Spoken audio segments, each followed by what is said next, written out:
Assalamualaikum warahmatullahi wabarakatuh. Alhamdulillahillazi arsala rasulahu bil huda wa dinil haqq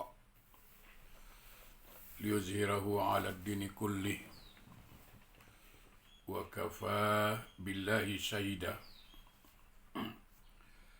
Asyhadu an la ilaha illallah wahdahu la syarika lah wa asyhadu anna sayyidana Muhammadan abduhu wa rasuluh la nabiyya ba'dah. Allahumma fasalli wa sallim ala sayyidina Muhammadin wa ala alihi wa ashabihi rasulillahi ajma'in, amma ba'du. Rabbi shrah li sadri wa yassir li amri wahlul 'uqdatam min lisani yafqahu qawli. Subhanaka la ilma lana illa ma 'allamtana innaka antal alimul hakim. La haula wa la quwwata illa billahil aliyil azim. Ilahi anta rabbi wa ridhakal matlubi. Sahabatku, saudaraku yang insya Allah semua kita dirahmati dan dimuliakan Allah Subhanahu wa ta'ala. Mengawali majlis ilmu kita ini, tentu kita tidak lupa untuk bersyukur pada Allah Subhanahu wa ta'ala. Sadarkah kita seandainya orang yang dalam kubur itu, semua orang dalam kubur itu, sejak dari zaman Nabi Adam sampailah sekarang, semua orang yang berada di kubur, kalau ditanya apa keinginan mereka, apa yang mereka mau sekarang, saya yakin mereka akan menjawab sepakat bahwa mereka minta dihidupkan kembali ke dunia walau sebentar saja. Untuk apa? Untuk menebus segala kesalahannya, untuk mengamalkan amal-amal soleh, untuk berzikir kepada Allah, untuk bersedekah. Mereka ingin kembali ke dunia untuk berbuat baik. Itulah permintaan mereka yang dalam kubur. Tapi itu mustahil. Mustahil mereka akan kembali ke dunia. Sekarang, kita yang masih berada di dunia mestinya bersyukur pada Allah, masih ada kesempatan. Kesempatan untuk berbuat baik, kesempatan untuk melakukan amal-amal soleh, kesempatan untuk berzikir, kesempatan untuk menuntut ilmu, kesempatan untuk bersedekah. Banyak kesempatan kita ada sekarang ini. Kenapa tidak kita gunakan? Mari, sahabatku, mari saudaraku seiman dan sekeyakinan, kita manfaatkan kesempatan hidup kita ini. Mudah-mudahan Allah akan beri kita kehidupan dalam pelukan rahmat Allah. Dan seandainya Allah ingin menjemput kita melalui kematian, semoga husnul khatimah. Amin. Salawat dan salam tidak lupa, marilah sama-sama kita sanjungkan keharibaan junjungan alam Rasulullah sallallahu alaihi wasallam. Allahumma salli ala Sayyidina Muhammad wa ala ali Sayyidina Muhammad. Mudah-mudahan kita sekeluarga dengan memperbanyak baca selawat, Nabi akan berikan syafaat. nanti di yaumil akhir. Amin Allahumma amin. Saudaraku yang berbahagia, tajuk atau kaji kita hari ini ialah tentang bahaya lisan. Seulang balik. Pokok bahasan kita, tajuk yang akan kita bahas ialah bahaya lisan. Orang bijak berkata,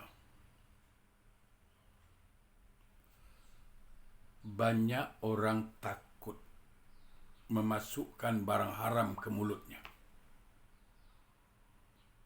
Dia jaga supaya barang-barang yang diharamkan Allah jangan sampai masuk melewati mulutnya. Bagus. Dia jaga jangan sampai makanan yang haram masuk dari mulut ke mulutnya. Tapi sayang, banyak orang menjaga barang haram jangan sampai masuk ke mulutnya, tapi dia tak jaga barang yang haram selalu keluar dari mulutnya. Dia tak mau barang haram masuk ke mulutnya, tapi dia tak jaga barang haram keluar dari mulutnya. Apa? Dusta, fitnah, ghibah. Ini semua barang haram yang keluar dari mulut. Masuk dia jaga, keluar dia tak jaga. Oleh karena itu kita akan bahas sedikit tentang bahaya lisan. Allah berfirman dalam surah Qaf ayat 18. A'udzubillahi minasyaitonir rajim. Ma yalfizu min qawlin illa ladaihi raqibun atid. Tiada satu kata, tiada satu kalimat pun yang diucapkan, tiada satu kata atau satu kalimat yang diucapkannya, melainkan ada di sisinya malaikat pengawas yang selalu siap mencatat. Siapa itu? Raqib, Atid. Raqib maknanya malaikat yang mengawasi. Atid, malaikat yang selalu hadir.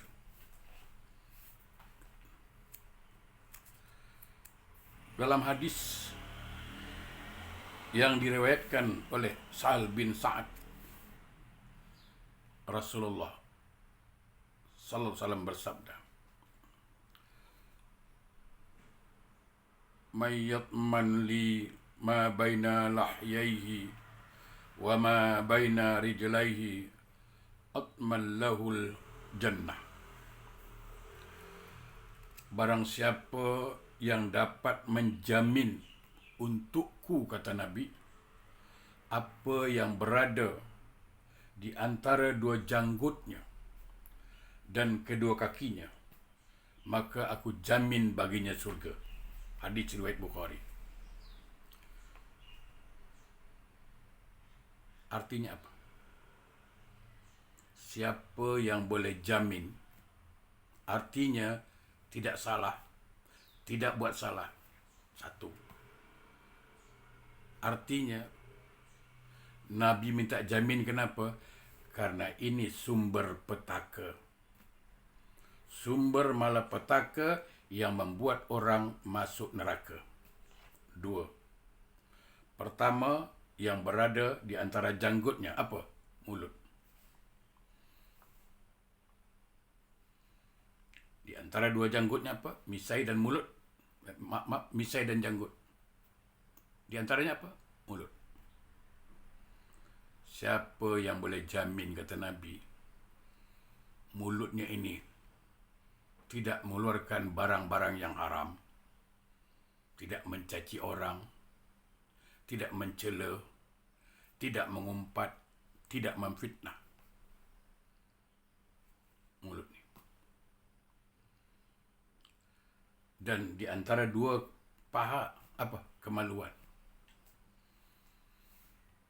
Kalau ini boleh kita jaga, boleh kita pelihara, maka Nabi mengatakan apa? Aku jamin masuk surga. Jelas. Saudaraku yang berbahagia, hadis yang panjang riwayat At-Tirmizi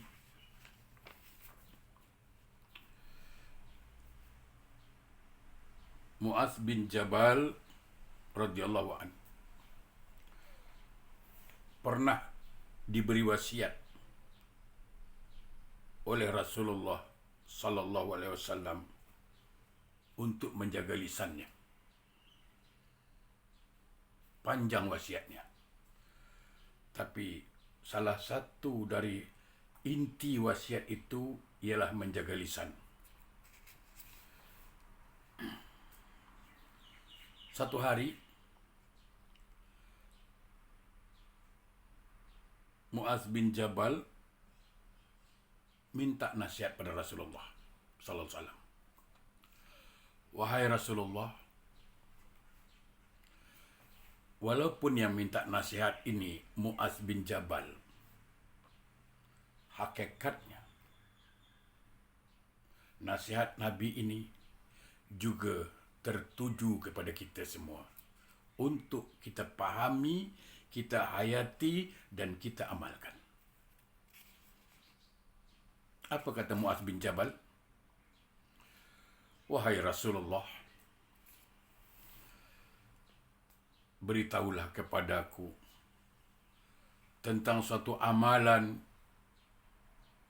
yang dapat membuat aku masuk ke dalam surga dan menjauhkan aku dari neraka.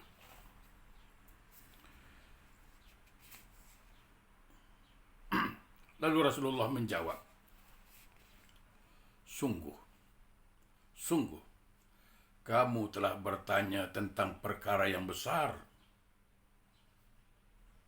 Dan sungguh, ia merupakan perkara ringan bagi orang yang Allah telah ringankan baginya. Artinya apa? Sebenarnya yang kau tanya ini dalam bahasa mudah. Sebenarnya yang kau tanya ini masalah besar.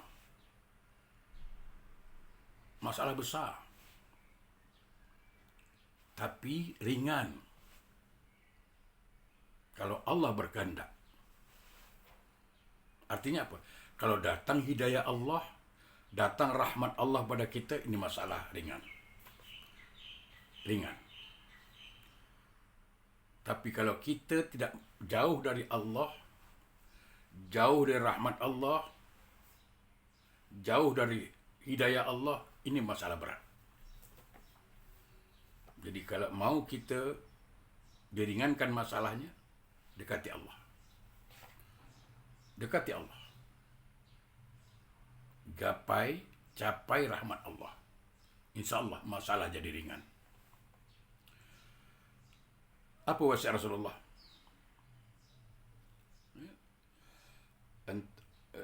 Ta'budullaha wa la tusyriku bihi syai'an wa tuqimus shalah wa tu'tiz zakah wa tasumu Ramadan wa tahujjul baita in istata'tu ilaihi sabila. Simple, dan itu kita paham betul. Hendaklah kamu menyembah Allah. Itu pesan Rasulullah pertama. Menyembah Allah.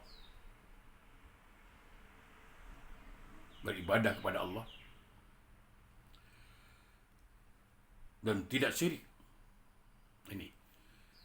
Menyembah hanya kepada Allah dan tidak berlaku syirik atau tidak menyekutukan Allah. Ini adab seorang hamba kepada Allah, pada Rabb. Maaf, sebaliknya. Bila seseorang tidak mau menyembah Allah, tidak mau salat, bahkan dia syirik kepada Allah, dia lebih percaya bercakap bomo dari cakap Quran. Dia tidak mau menyembah Allah, tapi banyak berlaku syirik. Maka orang ini adalah orang yang biadab kepada Allah.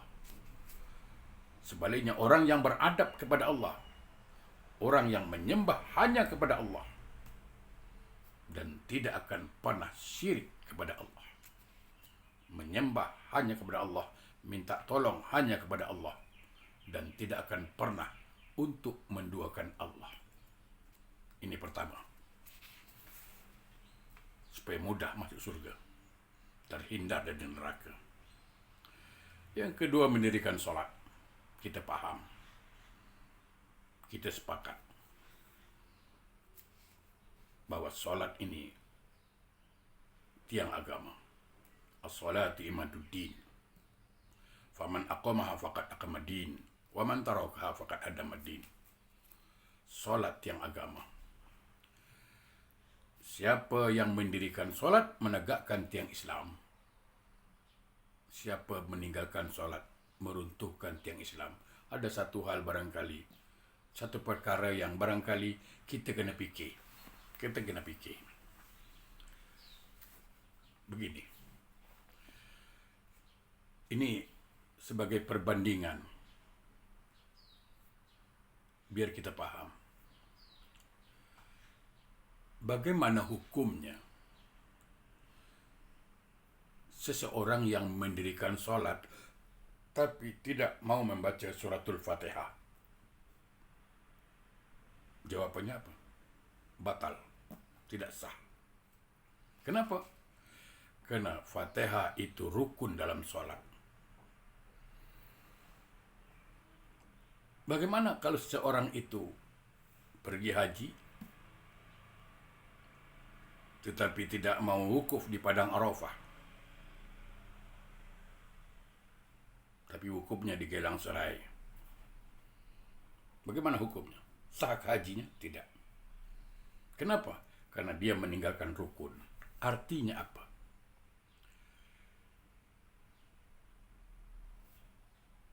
Sahnya satu ibadah itu di antaranya tidak boleh meninggalkan rukun. Sahnya ibadah itu bila cukup syarat dan rukunnya dan ikhlasnya niatnya.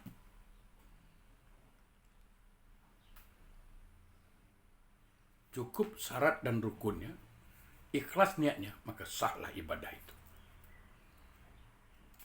Kalau tidak cukup rukunnya, maka batal dia. Pertanyaannya, persoalannya apa? Solat ini, bukankah dia rukun Islam? Apakah rukun boleh ditinggalkan?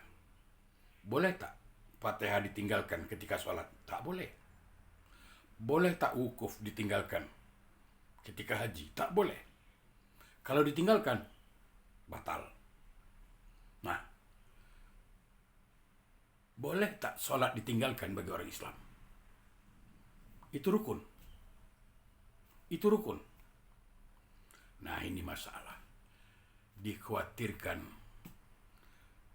ketika kita tinggalkan solat dengan sengaja. Lainlah perempuan datang bulan, laki-laki datang apa? Datang gila. Dikhawatirkan karena kita meninggalkan rukun Islam. Dikhawatirkan Islam kita batal. Semua na'udzubillah min zalik. Mari kita fikir baik-baik. Jadi tidak ada alasan untuk kita meninggalkan solat.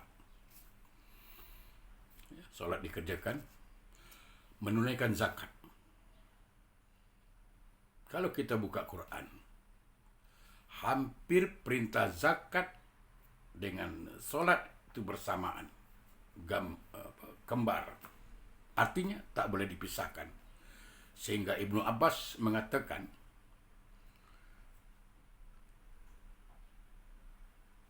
seandainya seseorang itu mendirikan solat tapi tidak mengeluarkan zakat, solatnya sah tapi Allah tak terima.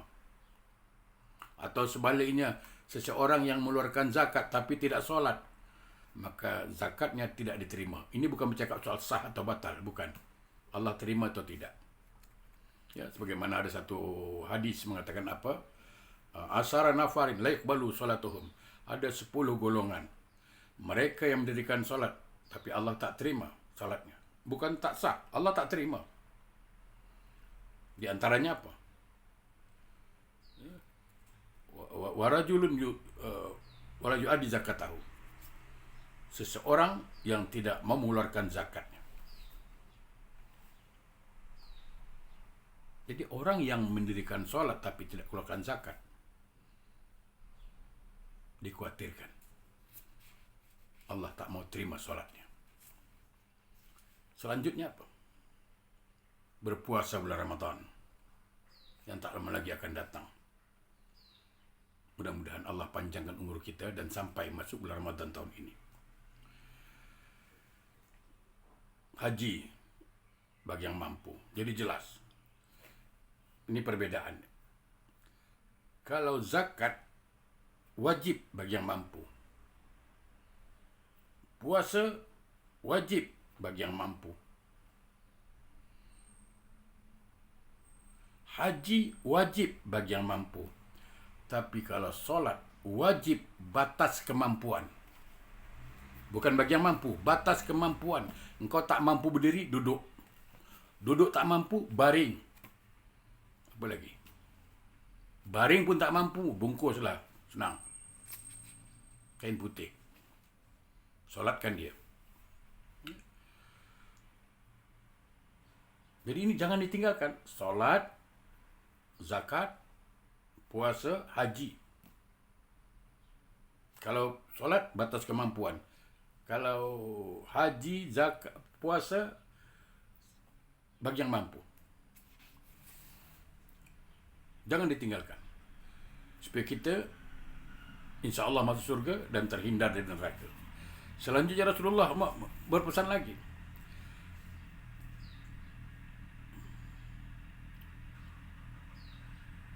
Maukah kamu aku tunjukkan pada pintu-pintu kebaikan? Iaitu apa? Puasa adalah perisai. Puasa itu benteng penahan nafsu.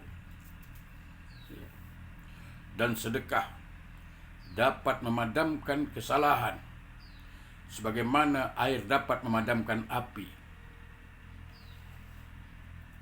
Semakin banyak sedekah yang kita keluarkan, semakin banyak dosa kita terhapus.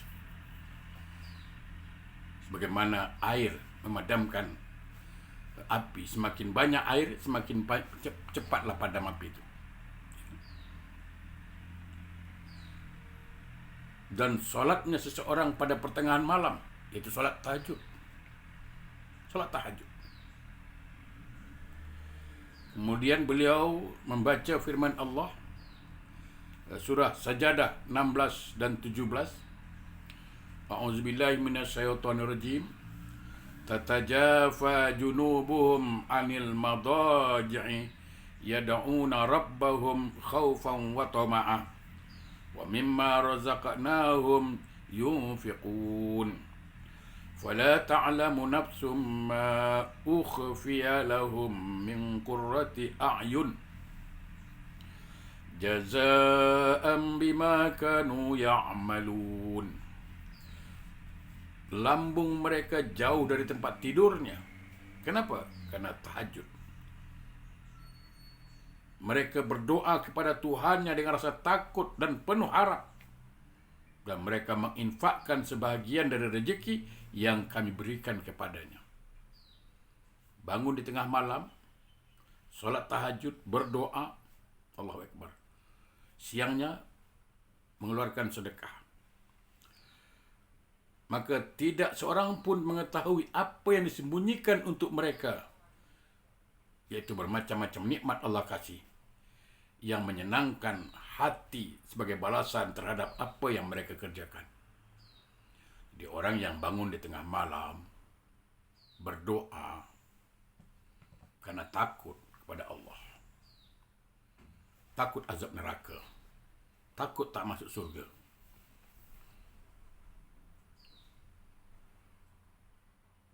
bersedekahnya banyak. Maka orang ini diberi kenikmatan. Apa?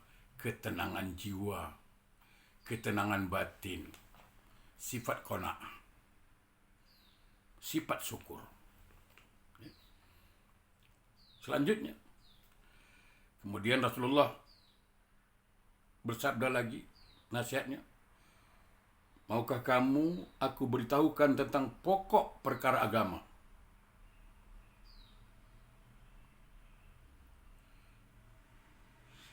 Tiang dan puncaknya. Jadi Rasul mengatakan, mau tak aku beritahu pokok-pokok agama, tiang dan puncaknya? Mu'adz mengatakan mau, aku mau. Mau ya Rasulullah. Lalu Rasulullah bersabda, pokok perkara agama adalah Islam. Artinya apa? Agama itu adalah untuk keselamatan. Jadi kalau kita ingin selamat dari dunia sampai akhirat, jangan tinggalkan, jangan jauh dari Islam. Ketika kita jauh dari Islam, berarti kita tidak ingin selamat, terutama di akhirat. Jadi kalau kita ingin selamat dari dunia sampai ke akhirat, pokoknya adalah Islam. Pokok agama itu Islam. Artinya apa? Keselamatan agama dalam Islam. Tiangnya ada pada salat. Tadi saya sampaikan hadisnya. Sedangkan puncaknya ada pada jihad. Nah, jihad ini bukan harus perang, bukan. Ya, perang salah satu bagian dari jihad, ya. Perang melawan orang kafir, musuh-musuh Allah, itu bagian dari jihad. Tapi ada jihad yang penting sekarang kita lakukan, apa? Jihadun nafsu. Melawan hawa nafsu. Ini jihad yang besar. Lebih besar dari perang Badar, kata Nabi. Melawan hawa nafsu. Jihadul akbar. Saudaraku yang berbahagia. Kemudian Rasulullah mengatakan lagi apa? Maukah kamu aku beritahu tentang sesuatu yang menguatkan itu semua? Mu'adz menjawab, aku mau ya Rasulullah. Lalu beliau memegang lisannya. Lisan siapa? Lisan Mu'adz bin Jabal. Seraya berkata, tahanlah lisan ini. Tahan. Artinya apa? Fikir sebelum bercakap. Fikir sebelum bercakap. Jangan cakap baru fikir. Hati-hati. Fikir dulu baru cakap. Jangan cakap dulu baru fikir. Jangan dibalik. Mu'adz bertanya, aku bertanya, wahai Rasulullah, sungguh kita akan diazab lantaran perkataan yang kita ucapkan. Apakah karena aku bercakap barangkali salah, lalu kita diazab? Maka Nabi mengatakan, celaka kamu Mu'adz. Celaka. Bukankah manusia itu disungkurkan ke dalam neraka antara muka mereka di atas muka? Bukankah mereka akan disungkurkan ke dalam neraka di atas muka mereka, melainkan lantaran hasil ucapan lisan mereka? Banyak orang masuk neraka karena apa? Jangan kamu masuk neraka. Berapa banyak gara-gara lisan orang masuk penjara? Berapa banyak gara-gara lisan ini orang berhenti kerja? Berapa banyak gara-gara lisan ini rumah tangga boleh hancur? Jangan heran. Jadi walaupun dia kecil, tapi bahayanya besar. Sebablah lisan ini banyak dikasih ibadah. Zikir lisan, baca Quran lisan, beri nasihat lisan, baca salawat lisan. Ya. Jadi walaupun lisan ini salah satu anggota tubuh yang kecil, tapi berbahaya. Dia boleh mengantarkan orang ke surga, tapi boleh juga mengantarkan orang ke neraka. Oleh karena itu, saudaraku yang berbahagia, sebagai penutup, ingat bahwa lisan ini, kalau tidak dijaga, maka lisan kita ini akan mengantarkan kita ke neraka. Jadi bahaya lisan, ya, sebagai kesimpulannya apa? Bahaya lisan itu wajib kita pahami. Dan lisan ini wajib kita jaga. Tajamnya pedang sekedar melukai tubuh, masih ada harapan akan sembuh.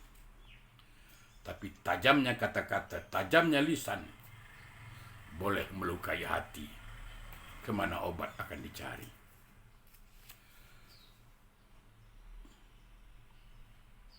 Jadi jaga lisan. Jangan sampai lisan ini yang mengantarkan kita ke neraka. Tapi kita berharap lisan inilah yang mengantarkan kita ke surga. Mudah-mudahan kita bukan saja berusaha jangan sampai masuk benda haram ke mulut kita, tapi kita juga berusaha jangan sampai benda haram keluar dari mulut kita. Semoga Allah bimbing kita. Semoga Allah tuntun kita menjadi orang-orang yang berkata benar, berkata baik. Dan lisan kita, insya Allah lisan yang selalu berzikir, kita mohonkan kepada Allah. Lisan yang selalu baca Quran, lisan yang selalu baca salawat, lisan yang selalu mengeluarkan kata-kata nasihat. Terjauh lisan kita dari berkata kotor, mencela, mengumpat, memfitnah. Semoga Allah bimbing kita semua. Wabillahi taufiq wal hidayah. Wassalamualaikum warahmatullahi wabarakatuh.